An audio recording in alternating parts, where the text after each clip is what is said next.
Welcome to the official podcast of DogsDaily.com, a Sports Illustrated channel. Gets to the edge. Sonny Michel will send the Dogs home to the championship game. If you're looking for the latest Georgia Bulldog news in football, basketball, baseball, and recruiting, then you're in the right place. Anthony Edwards with the jam. Are you kidding me? Hosted by Dogs Daily writers Jeremiah Stoddard, Kyle Funderburk, and Jonathan Williams. Here's a pitch. Hit high out into right center with some carry. It's got a chance. This ball is out of here.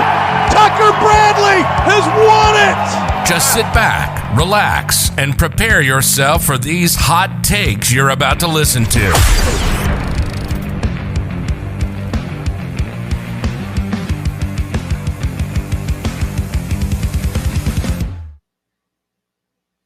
All right, welcome back to another episode of Classic City Sports. As always, Jeremiah Stoddard along with Jonathan Williams. And before we get into everything else as well, as you can tell, we are repping everything we've got right now for the Braves because they knocked out the Astros in the World Series Game 6 last night. Today is Wednesday, November 3rd. It's 7:41. So we are really hyped about that, obviously. No doubt. Can't go a few seconds into the show without bringing that up because it is unreal. Ended the championship drought for Atlanta of 26 years. It was 95. I wasn't alive. He wasn't alive. I was only 2 years old the last time they played in a World Series in 99. And my boy here wasn't alive for that one. Nope. So this is a big moment, a big time for us on it. So we're enjoying it, soaking it all in. Had to go to Dick's Sporting Goods today to get my gear, got the hat, the shirt, everything like that. I know Jonathan went and ordered all his stuff soon too, so we're all excited about it. But without further ado, we'll go ahead and jump back into the Georgia football conversation as always there. And obviously Georgia beat Florida this past weekend, right? So most Georgia fans expected that. Most Florida fans would honestly tell you they didn't think they had too much of a chance in that game as well. So that's not too much surprise anywhere on it. The bigger question and comments that come up from it is going to be what our main subject of the matter today is JT Daniels didn't play. Yep. You know, he didn't play at all. And I think a lot of people kind of expected him to and potentially even start. And if he didn't start, potentially get most of the reps and stuff, you know, switch out, that kind of thing. And he didn't get on the field at all. So that's going to be a main topic of discussion. And Jonathan, you know, kind of came up with a good topic for us today to kind of lead into a comparison of just position, you know, breakdown of. It's a very similar scenario that Georgia faced in 2017 as well on, you know, the team that went to a national championship game where a quarterback got hurt. The other quarterback came in, took over while he was injured. And then right at that Florida game, actually before the Florida game is when that quarterback got healthy. And the guy that took over still started that game against Florida, won the game, and solidified his spot as the starter for the rest of the year. So it's very similar. We'll break down why it's similar and kind of explain our reasoning for it. Jonathan is the first one on that topic, so I'll let him kind of take over. But before we get into all of that, we're going to spend a couple minutes just kind of talking about this Georgia game this past Saturday against Florida, and I'll kick it to you to start us off. You know, another dominant win. That's been the theme of this season. Dominant wins every single week. They did it again against Florida, a big rival, biggest game of the year. It seems like every year for Georgia. Could have very well killed the Dan Mullen era at the University of Florida. That could very well be the final straw for them. It sure is looking like it. But honestly, speaking, like after watching the game and kind of watching both sides of the ball, I would say it was Georgia's worst game of the season by far, in my opinion. Offense really didn't get off to a hot start like I expected them to. They have every single game this season. We talked about how efficient they are on their opening drives of every single game this season.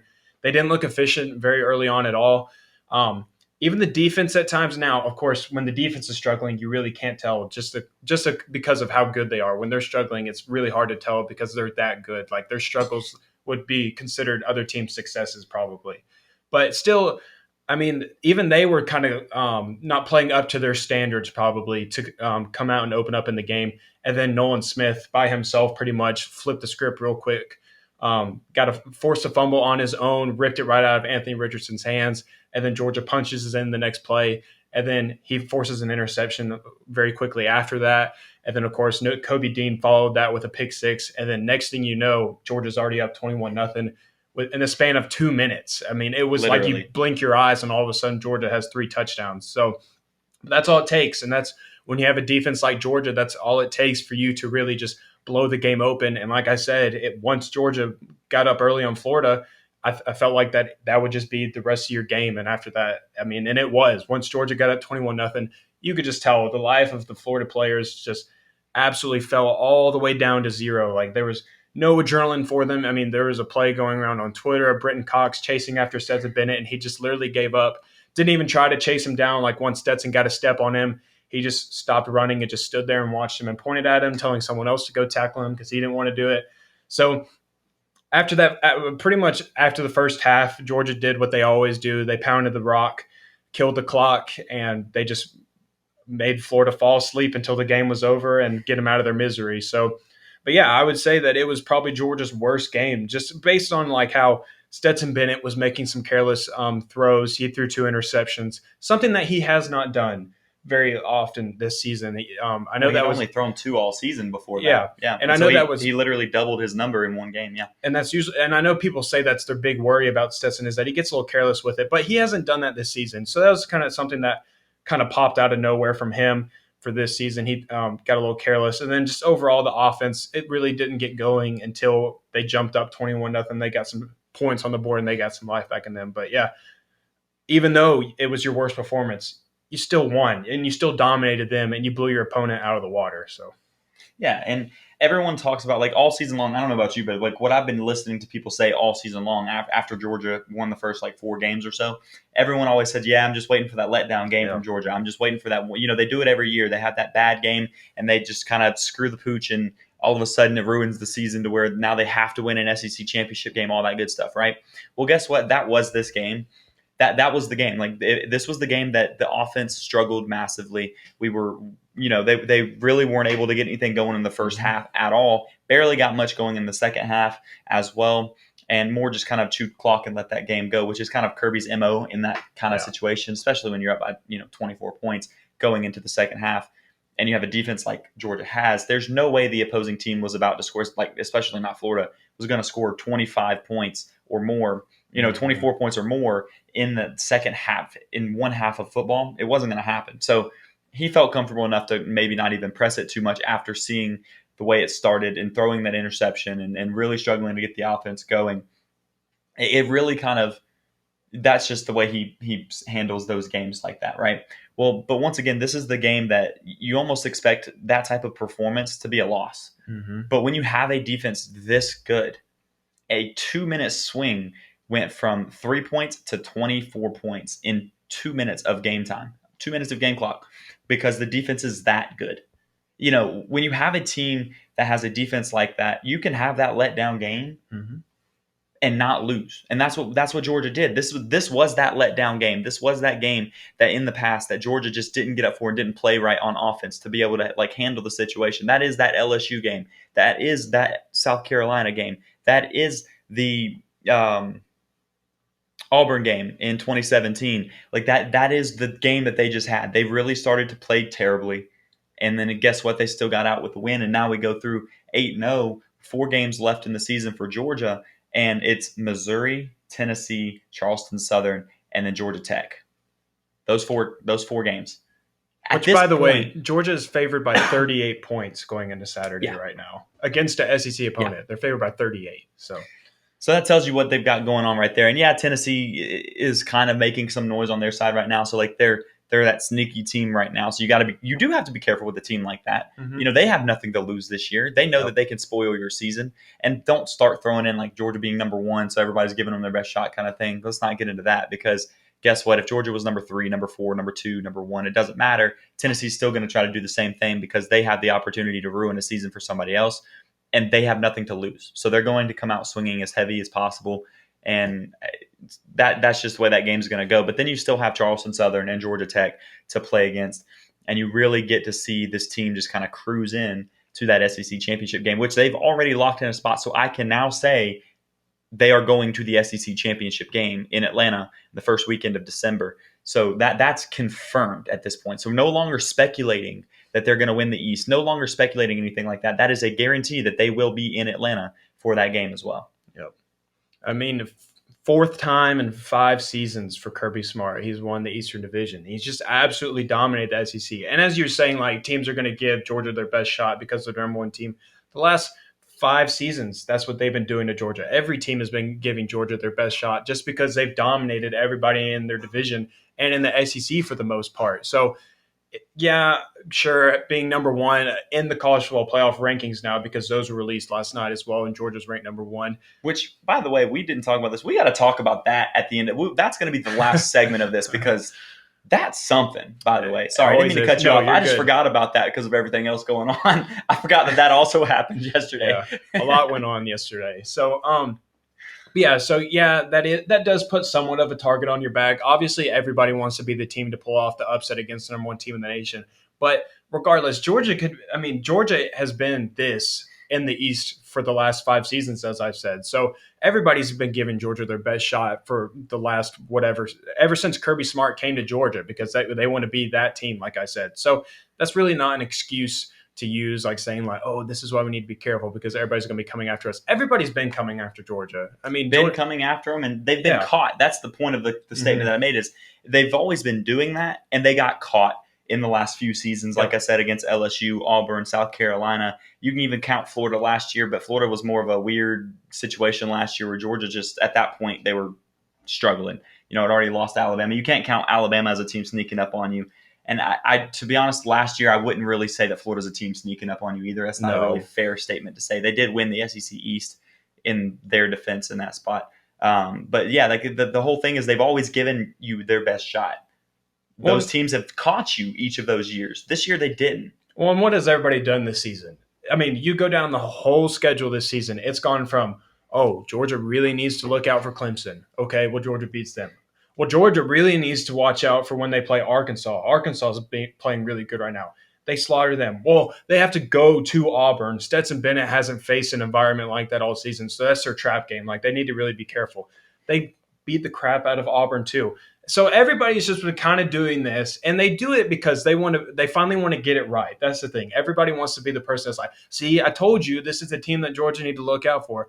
But they've been doing it all season. They won't do that self-scouting thing that we talked about before, where they go back and say, I was wrong about that, or I was wrong about this. No, they won't bring it up. They'll just talk about the one that they said it the 6th time of the season as being a trap game. And by the way, because we talked about this earlier too, yeah, the Clemson game doesn't look as good anymore for obvious reasons, but Auburn looks a lot better than it used to. Yeah. That Auburn game now looks pretty darn good for that win being, where it was and how they played through that game at this point.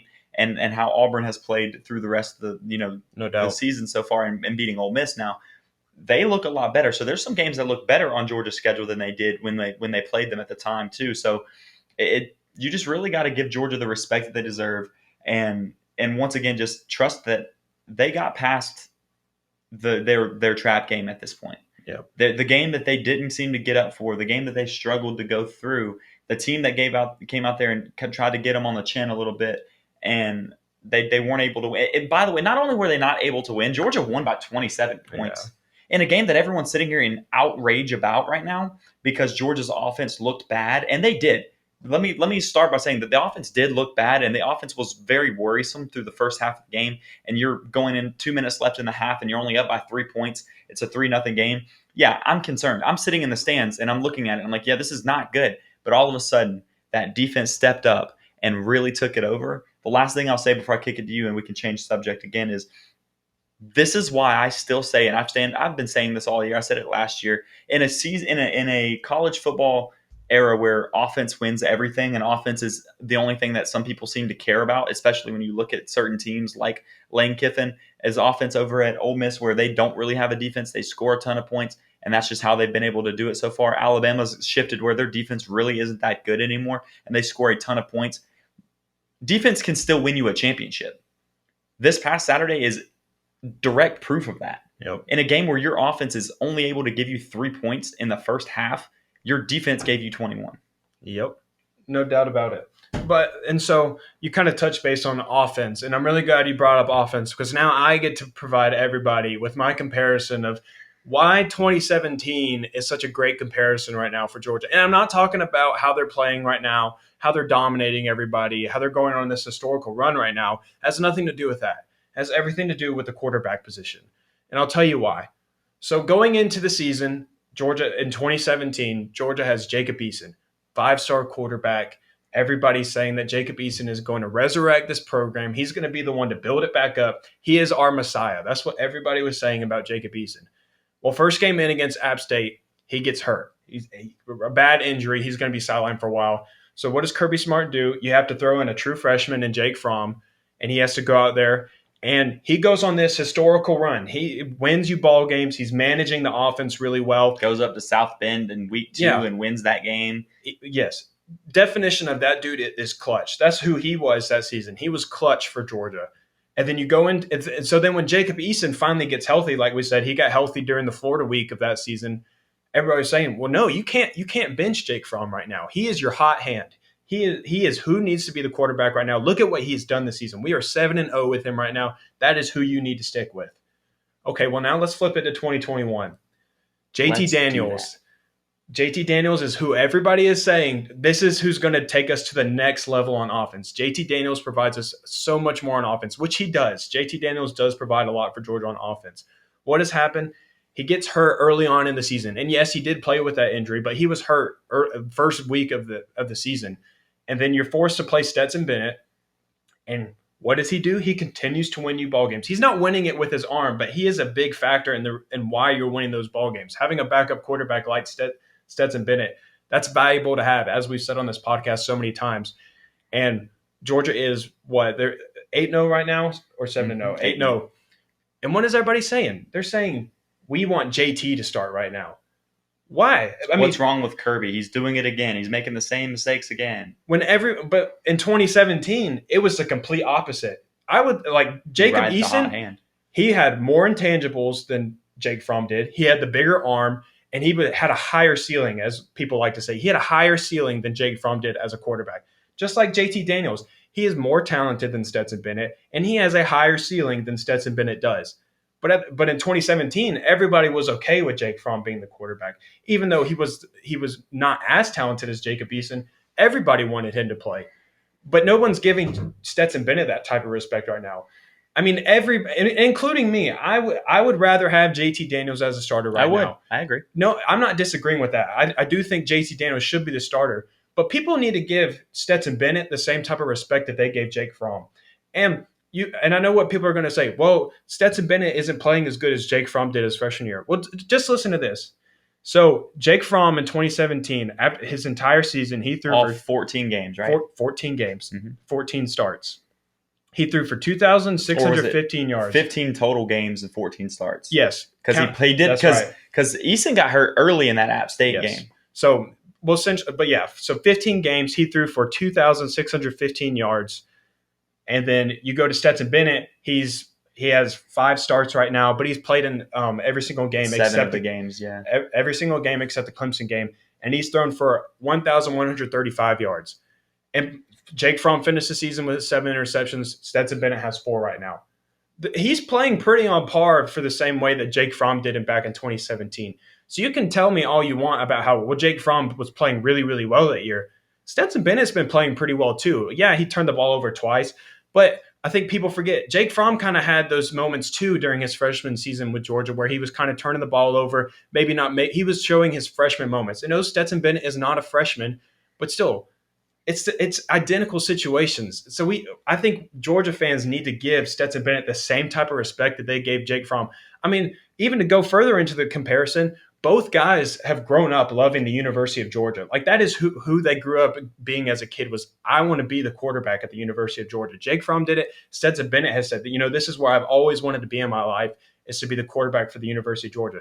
So I say all of that to again say people need to give Stetson the respect that he has earned and deserved from this fan base.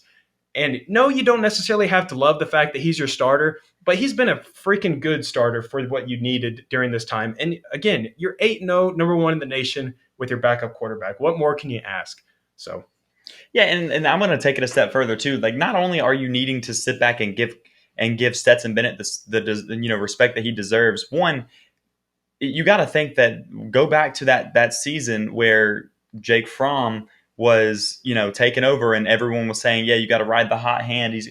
Guess what? I don't remember everybody going, hey, we should start Jacob Eason after that Auburn game in November, which we're in November right now, like just a week difference basically from where we were at that time. And we lost that game. Georgia lost the game to Auburn. Got blown out. Nobody came back and said, hey, we've got to put Eason back in. And at that point in time, I bet you if we go look, I haven't looked at this. You can look at it while I finish talking to it. I bet you that Jake Fromm had more than 4 interceptions by that point in the season, or at least right around that same number. And so that's pretty eye-opening. And at that point, he had played, more games and stuff probably. But you get what I'm saying. It may not be. It's only those 2 pages. Does it not show? Oh, I don't have a stat line on there, do I? It tells you how many completions and yards. Yeah, just not his total thing. It. I just got the summary of it. So, but I'll go back and check that later on. It doesn't really matter that much. But my point of it is, at that point in the season, nobody turned around and said Jacob Eason needs to be the starter all of a sudden because there was a bad game. And I think we're just right at that point where everyone wants like the transfer 5-star, the Gatorade Player of the Year, that kind of thing coming in and starting at this point. So you just expect him to be the Messiah, like you said. Like everyone has basically set it up to be that, so you kind of expect that as a fan base. And so, I understand that. But when you really break into the numbers of it and you look at like the whole picture of it, Stetson hasn't looked good in a couple of little moments here. Like he did not look good this past weekend against Florida. He didn't. But I don't think he has that same type of performance next week against Auburn, or this coming weekend against Missouri. Sorry. I don't think he has that type of performance anymore. But once again, I'm going to take it a step further and not say it's just about your respect for Stetson Bennett and the Jake Fromm situation comparison there. Why don't you give Kirby Smart the same respect you gave him that season?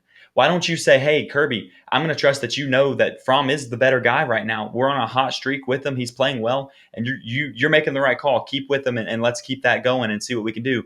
And also after that Auburn game, when they lost that game, hey, Kirby, you still know what you're doing. Let you take care of it. You're making the right calls. I'm going to trust you on it. Why don't you give him the same credit this year? I'm tired of having to ask people why they think they know more than Kirby Smart and this coaching staff that sees them day in and day out and go through every bit of their practice reps with them. Yeah, they open up to the media for like 10 minutes a day, and so you can see 10 minutes worth of practice, and so then they see what they're seeing there. You're not seeing the whole picture. You don't know what they're looking like in practice. Nobody does, except the people on the staff that are there every single day watching them day in and day out. And the other thing that Brooks Austin was on 680 The Fan the other day, right? Yep. And I listened to that. It was a pretty good show as well. And one thing that stood out to me that he brought up on it is, man, if you're not available to practice with your team every day,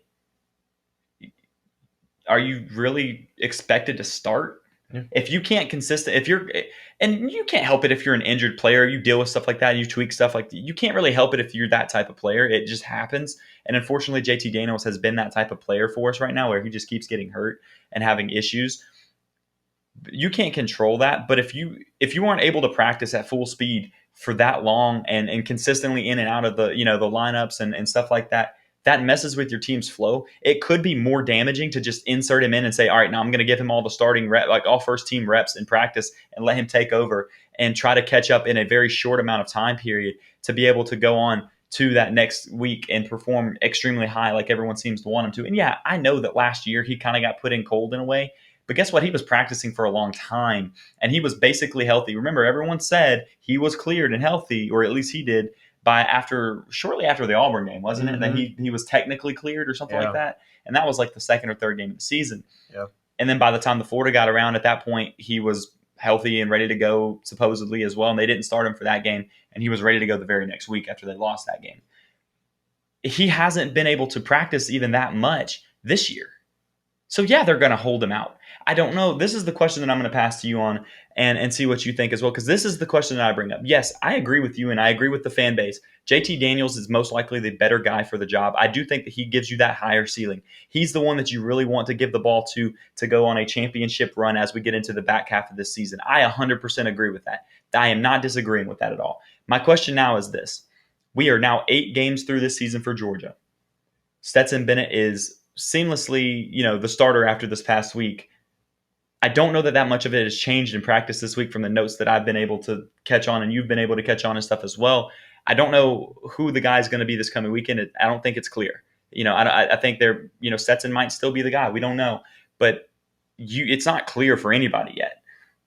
If they don't have JT Daniels in the lineup this weekend, do you really even try to bring him back in the next couple games to like mess up your entire flow of your offense, your scheme of it? And we talked about this too. And Brooks Austin had it. It was a private one that he did. And he kind of broke down the scheme of things and how JT Daniels and Stetson Bennett are used in the offense comparatively, with our offensive coordinator and everything with Monken. And so that's kind of broken down like with a big difference brought into it. But if he's not in that game this weekend, can you really justify throwing him in there at the end of it and messing up the way things are going? Because once again, I don't know that the offense changes that much with him in there versus Stetson in there. The talent level of the quarterback changes a little bit. Yeah, they have different play styles a little bit, but the offensive playing calling is, it's not like a big drop off when Stetson's on the field. No, yeah. Even if you go back to last season when JT Daniels was your starter for the last 4 games, and you compare it to now, Todd Monken is calling the same plays that he was for JT that he is for Stetson right now. The only difference is where the quarterback is in the pocket. They like to roll Stetson out a little bit just because, JT Daniels, something that he's better at that Stetson isn't as good at is hitting tight windows because he can throw it on an absolute rope. He does have that arm strength to do that. And Stetson doesn't. And that's good on Monken for understanding that. Stetson, you remember that laser he Stetson threw against does UAB? have an arm. I'm not saying Stetson doesn't have an arm. No, Stetson does have an arm. I don't care what anybody says. He does have a decent arm. That dude has an arm on him. But But he doesn't have that super strong deep ball. He can throw a deep ball. He just doesn't necessarily have like a laser deep ball. That's the big difference. Yeah, you can just kind of tell like how it comes out of JT's hands. It doesn't look the same when it comes out of Stetson's hand. But nonetheless, what I was saying is that you don't have to worry about Stetson having to throw in tight windows when you get him outside the pocket, kind of moving, because those windows are now just towards one half of the field, and that's all he's having to read. He's not having to look guys off in the middle of the field and whatnot. So that's good on Monken for doing that. But yeah, I don't know. When you're this late in the season, and this is the guy that has been your guy in practice every single day. He's been your guy that you're putting on the field for the last 6 weeks or whatnot.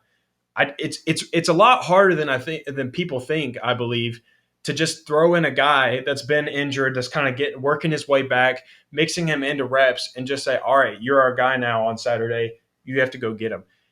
I think it's a lot harder than you think, just also because, and we talk about this a lot too, is that the players right now, that's who they're believing. That's who they believe in right now. And they believe in JT Daniels too. I'm not saying that. But you can just tell in their post-game interviews and whatnot that they know Stetson is their guy right now because that's who they've been working with in practice. That's who the receivers have been working with in practice. All your ones, majority of the time, it's been Stetson. So it's hard to work JT back into that, get him in the mix. And practice is not the same as games. No. It is not the same as games because JT hasn't played in about a month now. He has not played in a collegiate football game in about a month now.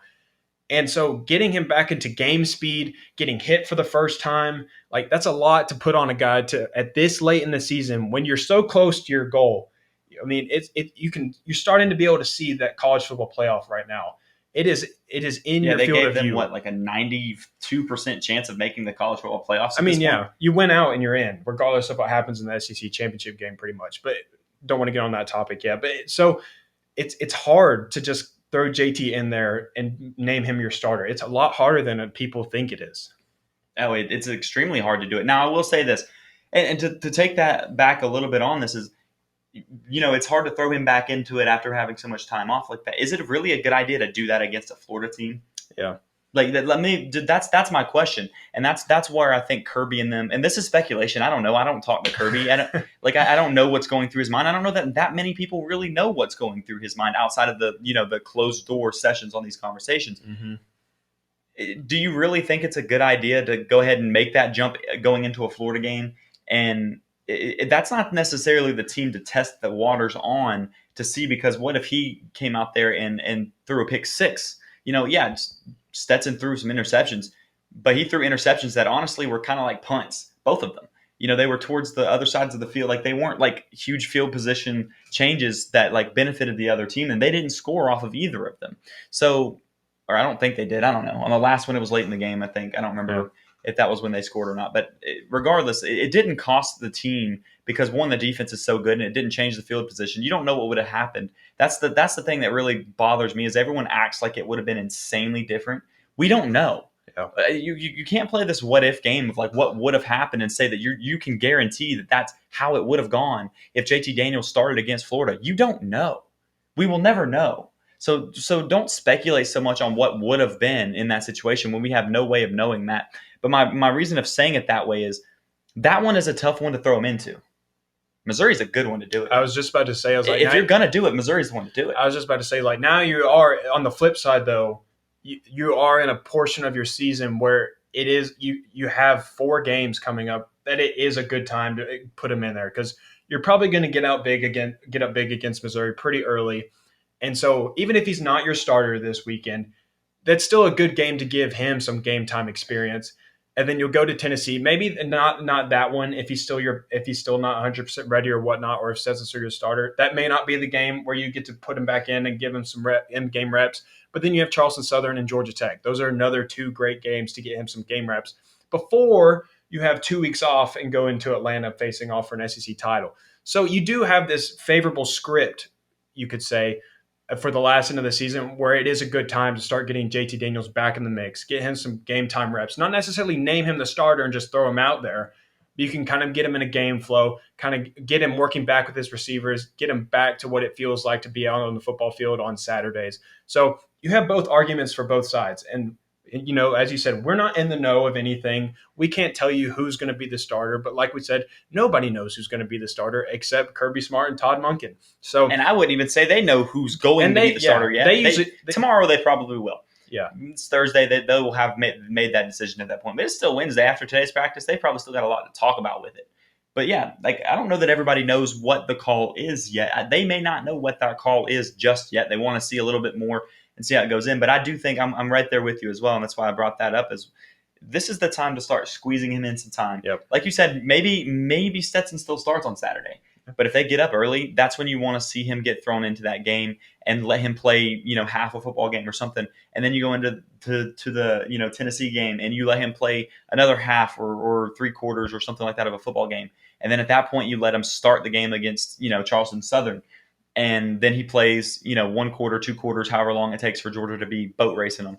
And then same thing goes for, Georgia Tech. You let him start that game, and then you see how he's playing through the first couple quarters, and Georgia's beating the bricks off of him, and then they're done. And so then you've got more. Then you've really got some game time experience, some valuable time. And the reason I say that you got to start that this weekend and then the next weekend against Tennessee, that's when you have to start this process right now, because those are still 2 SEC teams.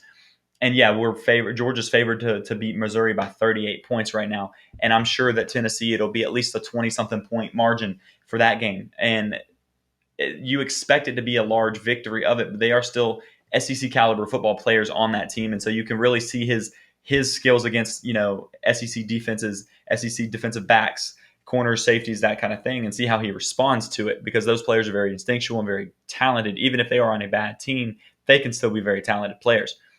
Charleston Southern, I'm not hating on a Charleston Southern team, but it's not the same caliber of players on that bad team versus the bad SEC team. It's just not even the same. And you go to the ACC with Georgia Tech. Yeah, ACC and Georgia Tech doesn't have a god-awful team this year. They've been a little bit better. They've shown some signs playing other teams fairly well, but their defense is not going to be the same as playing, some SEC teams. And I would say Missouri's not good. I don't know what would happen in a Missouri-Georgia Tech game, to be honest with you. I'm not going to lie. Georgia Tech might win that game. I don't know. I'm not going to be the one sitting here saying they're miles ahead of them or something like that. Mm-hmm. But you got to get him started this next week. Yeah, he has to play. If he does not play against Missouri, you may not see him again this year. Yeah, you may not.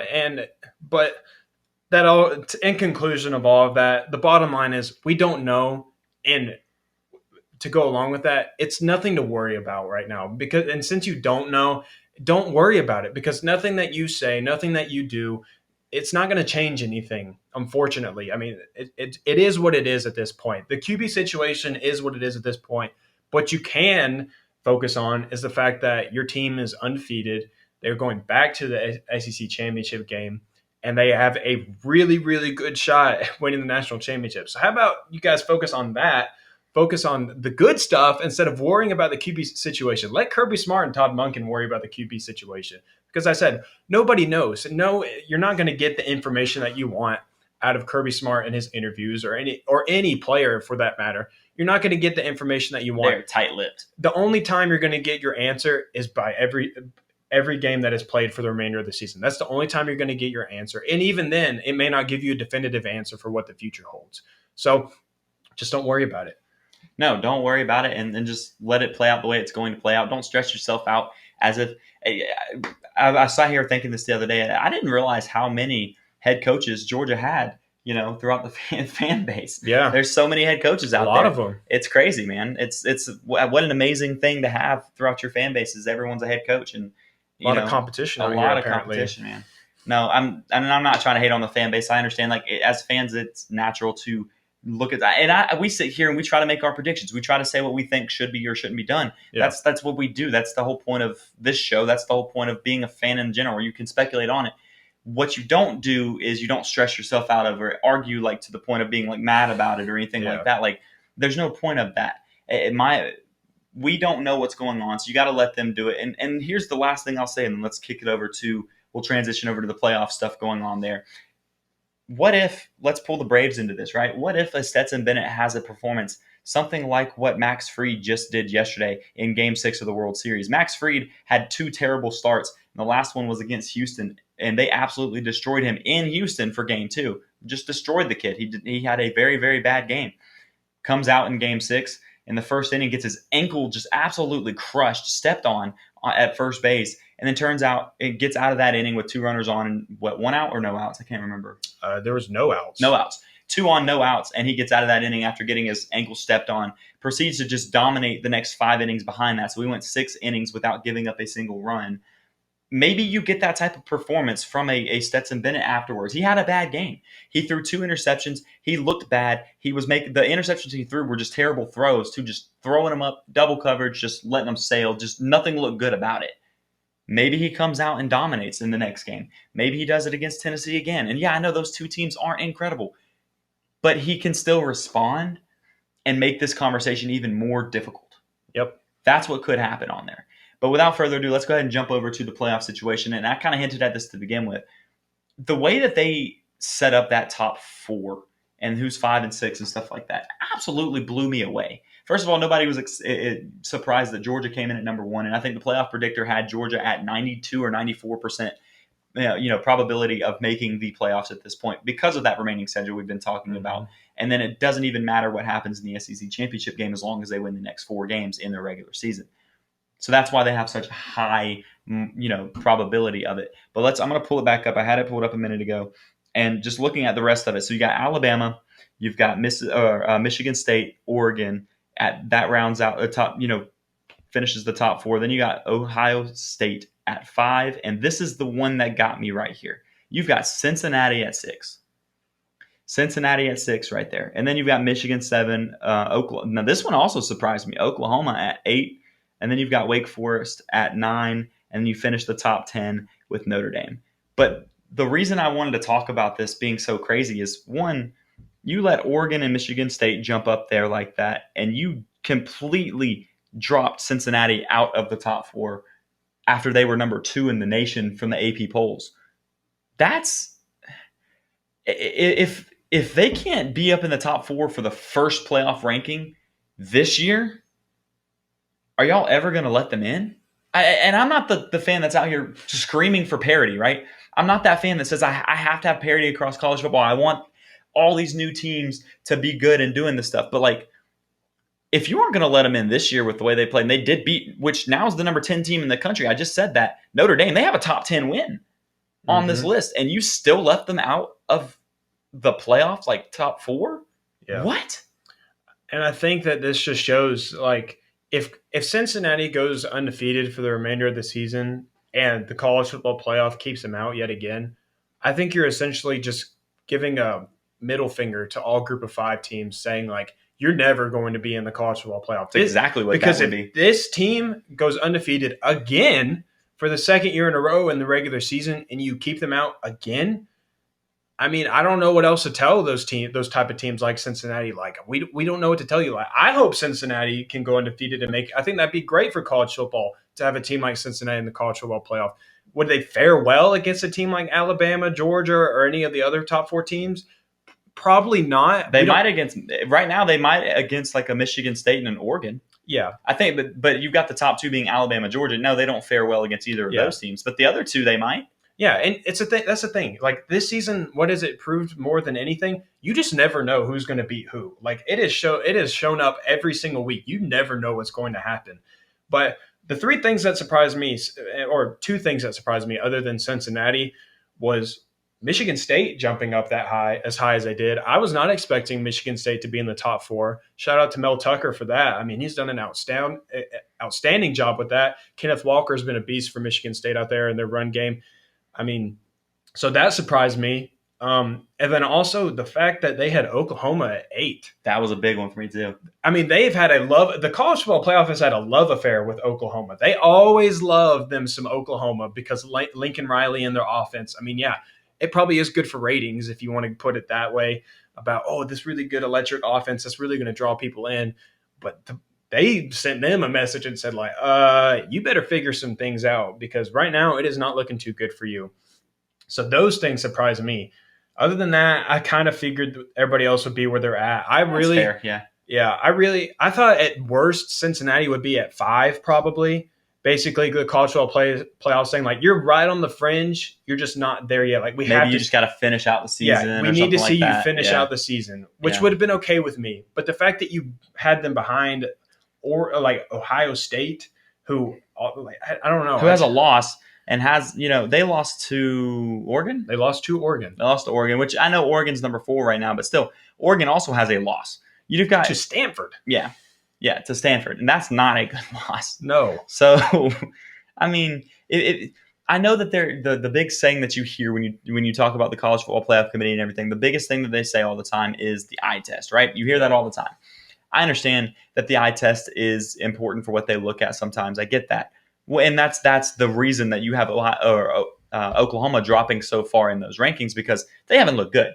Yeah. They may be undefeated, but they have not looked good this season. They have struggled against everybody, basically. You name it, they've struggled. Mm-hmm. So I'm not surprised to see them drop out. Definitely not be in the top 4. I'm not surprised to see them be out of that. I am surprised to see them drop down to 8, but I'm not surprised to say the eye test kept them out of the top 4.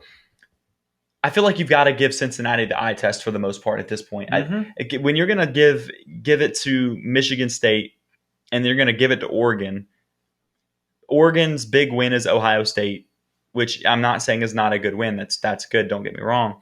And Oregon or Michigan State just beat Michigan.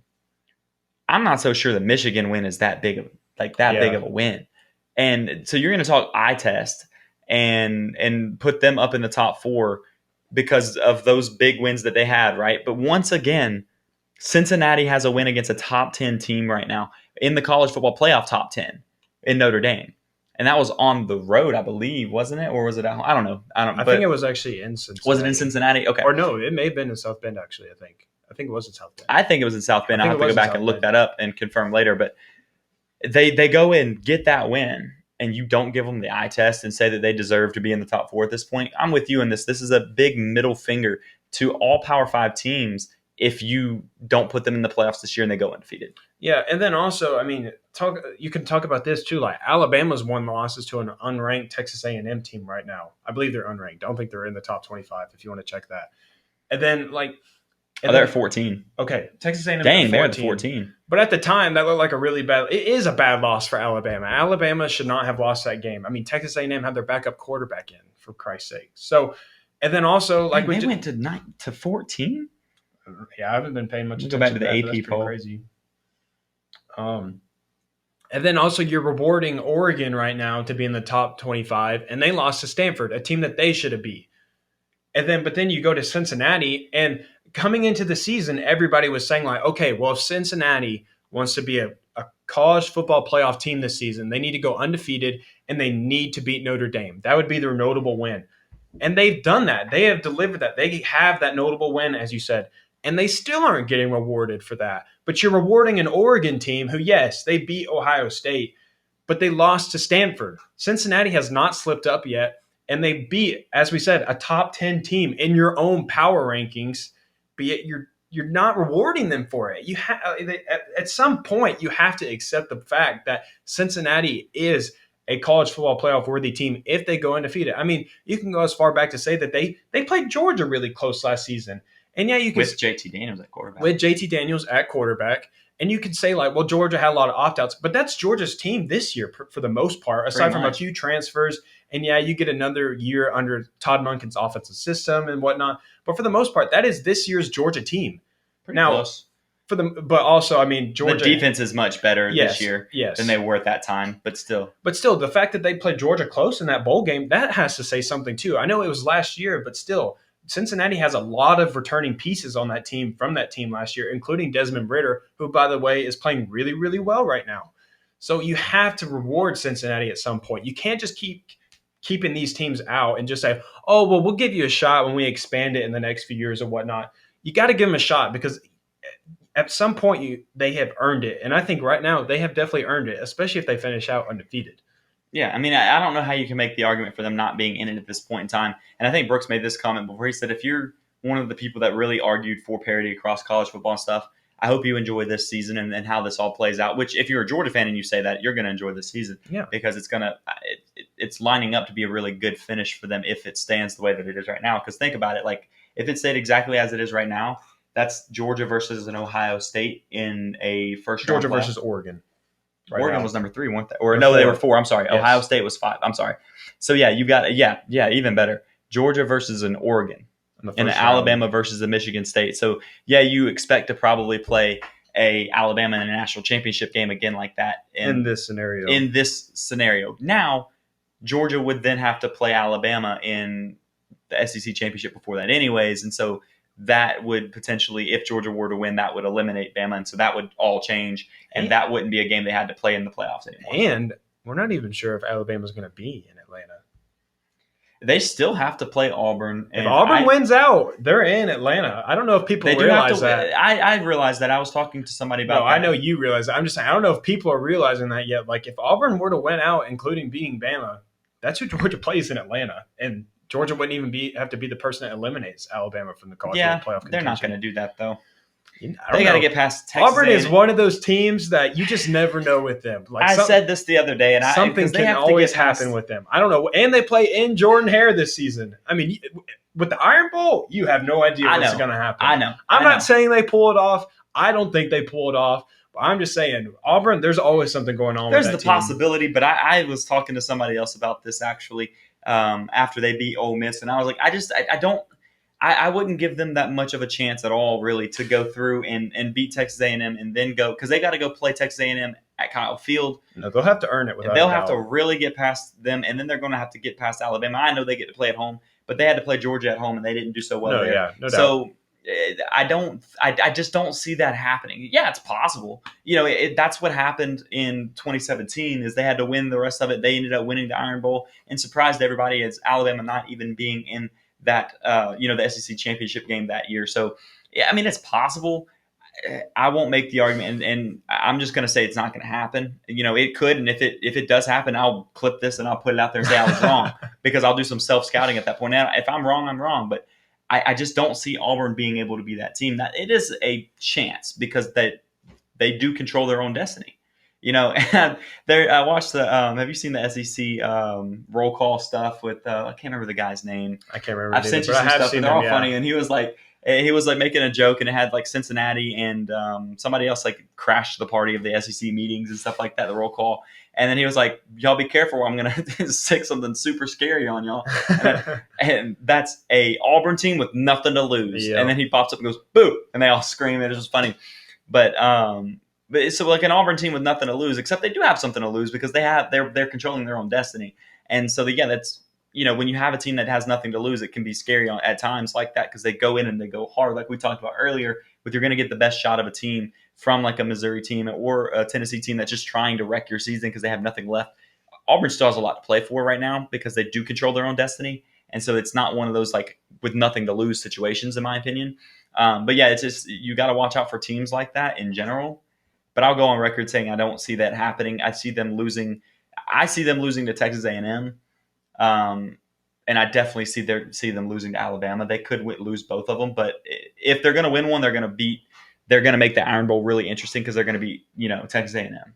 They could make the Iron Bowl a huge ordeal. So I'm going to play devil's advocate here, and I'm going to say that Auburn does have nothing to lose because coming into this season, you got a brand new head coach. You got a lot of turnover on the coaching positions. You got a lot of new players coming in, including Demetrius Robertson from Georgia.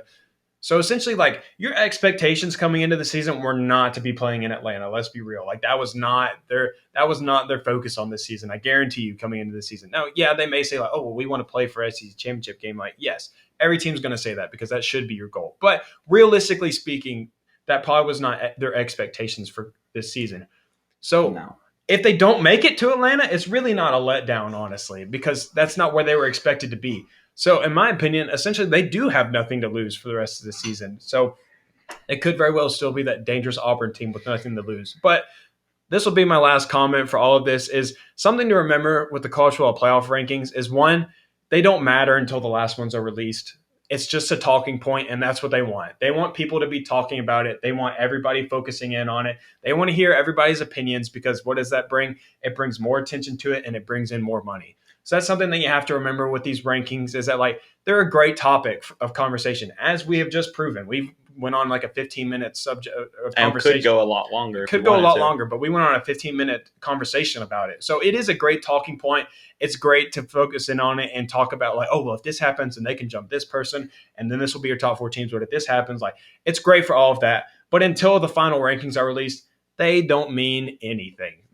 Essentially, they are meaningless. From a fan's perspective, it's fun to see them because it gives you the ability to see what they're thinking and like with their point of view and kind of where they're standing with everything. So I do enjoy it as a fan because each week you then get to see like what their thought process is, how they look at it. Like we said, we were surprised to see Cincinnati drop like that. So that's something that we got to see that we had no idea that they were going to think and beyond. So now we have a point of view to look at, when we go into next week and the following week and stuff and kind of know what they're expecting from everybody. So it's nice to reference like that, but no, by no means should you be hitching your wagon to it because the teams that are in the top 4 rankings that come out very rarely, outside of like 1 or 2 every once in a while, very rarely end up making it. I believe like Oregon and,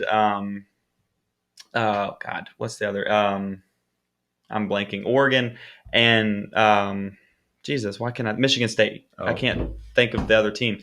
Oregon and Michigan State both have very small like chances of making the playoffs, like based on like the playoff predictor. Michigan State still has. Wasn't it like a 3% chance or something like that for them? Like they put that up on the screen at one point. I looked at. Michigan State and Ohio State still have to play each other, so that'll be a really telling factor of who's probably going to be coming out of the Big 12 at that point.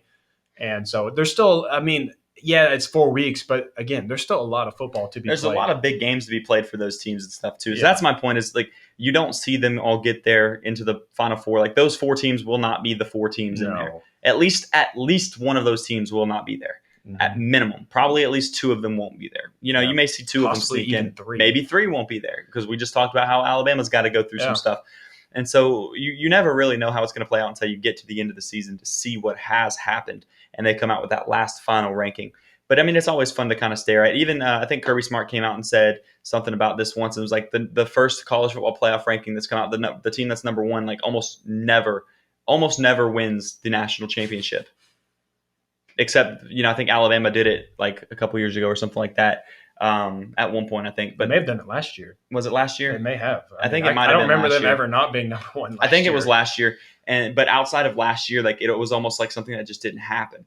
And so it's just you can't necessarily say Georgia's winning it because of that either. Like you just got to wait and see how it all plays out. Yep. But for everything that we've seen, Georgia's got a special team. It's fun to see that the first college football playoff comes out and Georgia's sitting at number 1 and looks a lot better than a lot of other teams overall. I know this last weekend was that letdown game for them, but it's fun to watch. I don't know about you. That's about what I've got for this week. Yeah, I've said everything that needs to be said on my end. As always, reach out to us on social media. Let us know what you think and kind of give us any feedback. We love feedback, positive feedback, negative feedback. Just constructive criticism is always nice. If you're going to say something mean about it, at least be constructive with it, right? You can tell us we're wrong, but you don't got to be mean. No, I'm kidding. I really don't. Whatever you got. But anyways, reach out to us on social media and everything like that. Go Braves and keep it classy in the Classic City. We'll see you guys next week. Thank you for listening to this week's episode of Dogs Daily on Sports Illustrated. Take a second to subscribe, rate, review, and share with your friends and family. Feel free to reach out to the Dogs Daily crew on Twitter with any topics you'd like discussed. You can reach out to Jeremiah at Jeremiah_Stod7, to Kyle at DK Fubderberg, and Jonathan at 22_Jman. Check back next week for a brand new episode. In the meantime, go Dogs!